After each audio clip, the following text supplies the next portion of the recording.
Ya, oke guys. Assalamualaikum. Balik lagi dengan Jaki ya guys. Hari ini hari Selasa, tanggal 8 April 2025. Akhirnya tiba juga guys, hari yang kita tunggu-tunggu. Ya. Tapi setelah beberapa video sebelumnya gua ikut andil dalam menebar fear, menebar fear ya guys ya. Gua bukan bermaksud menebar fear ya, karena gini, dalam beberapa waktu ke belakang, terutama seminggu ke belakang ya, itu banyak banget influencer atau artikel-artikel atau berita-berita yang ya memberikan berita yang negatif gitu ya. Termasuk gue pribadi sih ya. Mungkin ada juga yang lu berpendapat, wah lu Jak, lu aja ikut andil dalam menebar fear gitu. Karena memang beberapa video gue kan thumbnailnya serem-serem. Tapi terus terang guys ya, ketika gua sambil melaksanakan rutinitas sehari-hari sih ya, melaksanakan rutinitas sehari-hari, ya gue juga terkadang mantau saham juga, mantau dari ya 2 jam sekali gitu ya, oh 3 jam sekali gitu, setelah setelah break sesi kedua gue lihat lagi jam 3-an gitu, oh gitu. Tapi setelah gue perhatikan guys ya, sepertinya memang tidak semengerikan. Ya ini pendapat pribadi gue ya, lu boleh setuju atau tidak. Sepertinya tidak semengerikan yang digembar-gemborkan oleh beberapa influencer, termasuk gue pribadi. Jadi gue juga nyalahin gue pribadi guys. Tidak semengerikan oleh yang digembar-gemborkan influencer, artikel-artikel, berita-berita atau sosial media dari kebanyakan orang. Kita lihat dulu guys datanya. Jadi ini gua bukan endorse guys ya, bukan. Gua ada Stockbit tapi gua tidak gunakan untuk transaksi, melainkan untuk kadang gua mantau streamnya aja nih, banyak retail-retail pada debat, pada pada berantem gitu ya. Kadang seru aja ngelihat mereka pada berantem gitu. Investasi kok untuk berantem, aneh aja. Tapi seru ngelihatnya. Balik lagi, seperti yang diperkirakan orang, memang kita ngelihat bahwa ada banyak saham yang jatuh 6%, 10% gitu ya. Ya kayak bank-bank nih ya, bank-bank. Lu jangan kaget guys kalau bank-bank seperti BCA, BNI, BRI itu robonya bisa 10% lebih. Tapi kalau kita lihat BRI itu sempat naik lagi. Sempat naik lagi, BRI sempat naik lagi, kemudian BCA juga sempat naik lagi. Tapi ada beberapa saham yang penurunannya justru sangat terbatas, guys. Contoh ya, ini gue kasih contoh di BNGA, BSSR, ya, CLPI, POWR gimana nih POWR? Coba gue lihat ya POWR ya, POWR 1%. Ini saham anti badai bener nih guys. Oh iya guys, jadi tadi kan gue bilang, lu jangan heran kalau bank-bank ini, big caps ini pada turunnya dalam gitu ya. Itu karena ada faktor kepemilikan asing guys. Jadi asing itu kan narik diri ya, narik diri. Ada berbagai macam faktor. Ya mulai dari si pejabat-pejabat Indonesia yang juga kadang suka ngablu, kadang memang juga ada faktor ketidakpercayaan terhadap Indonesia. Ada juga yang memang yield di US sana sedang tinggi. Jadi asing lagi cabut.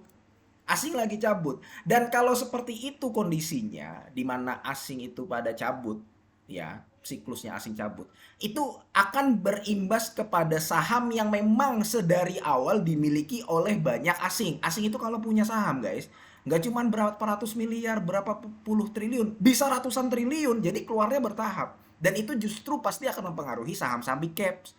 Contoh kayak BRI. Tapi, ya ini gue contoh nih, gue kasih contoh dulu ya. Kayak CLPI, kayak POWR ya, saham-saham yang kepemilikan asingnya itu sedikit, biasanya dia turunnya nggak terlalu dalam. Nah itu guys, itu salah satu guys ya.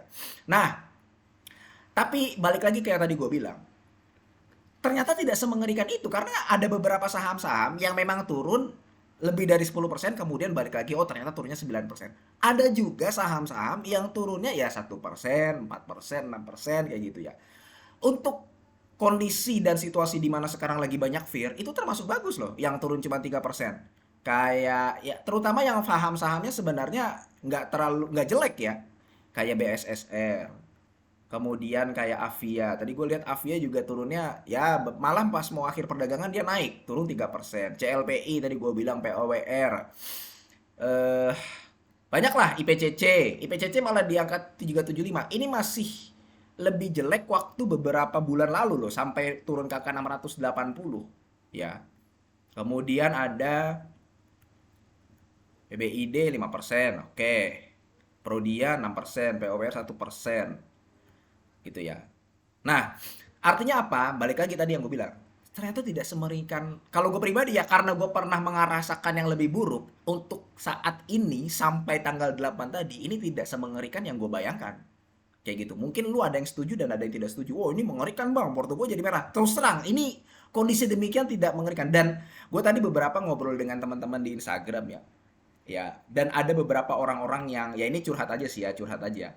Ada beberapa orang yang dalam kondisi demikian kan pasti ini menjadi ini guys, menjadi sorotan di Indonesia ya. Bahkan orang yang nggak ngerti saham pun, yang selama ini tidak berselancar di pasar modal, itu ikut update status. Akhirnya ikut menimbulkan kepanikan gitu loh. Oh, Indonesia sedang diambang kehancuran, kebangkrutan gitu ya. Karena pasar saham saat ini jeblok gitu ya. Ini diambang kebangkrutan.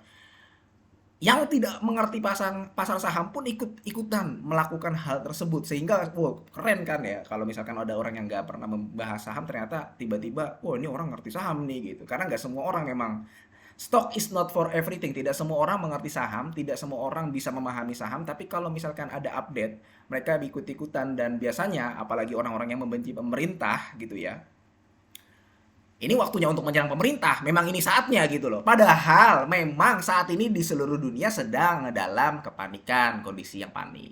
Kayak gitu.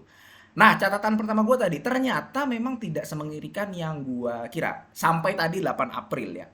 Dan gue tadi banyak ngobrol sama teman-teman. Kalau misalkan lu mau masuk ke saham, ya saatnya ini. Ini waktunya untuk beli. Karena terlepas dari saham yang memang sedang, pasar saham yang sedang roboh, selalu ada peluang untuk cuan. Itu yang pertama. Lu kalau punya cash dan lu mau berencana masuk saham, pertama lu belajar dulu.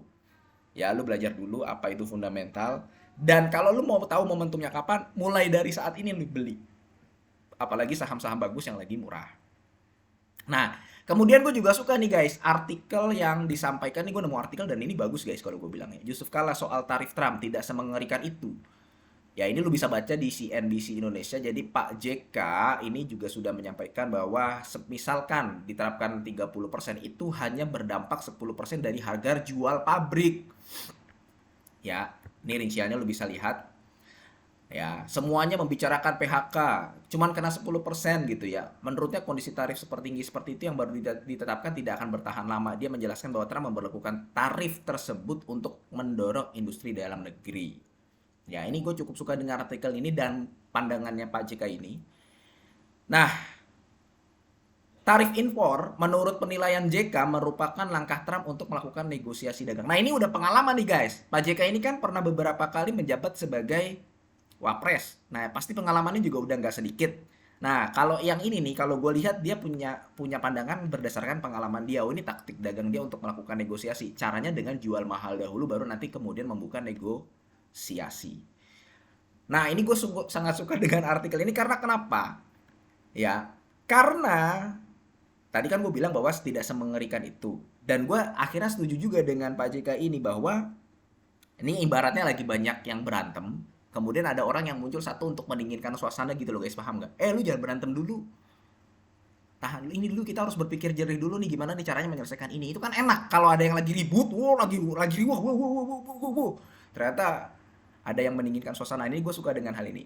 Kesimpulannya guys ya, kesimpulannya apa itu tombol sell? Lupakan tombol sell. Kalau gue pribadi sampai tanggal 8 April ini, ya ini waktunya buy.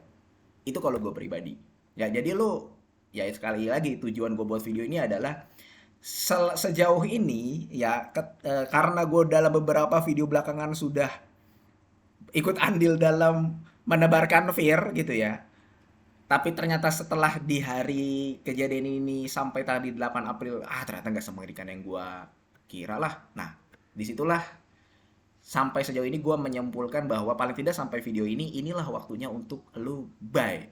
Tapi buy perusahaan yang memang fundamentalnya bagus, prospeknya oke, di harga yang lagi murah. Ya lu bisa screening sendiri. Oke, mudah-mudahan video ini bermanfaat ya guys ya, dan semoga lu sehat selalu sehingga kita bisa bertemu kembali di video-video selanjutnya. Ini bukan ajakan jual beli. Gua akhiri, wassalamualaikum warahmatullahi wabarakatuh.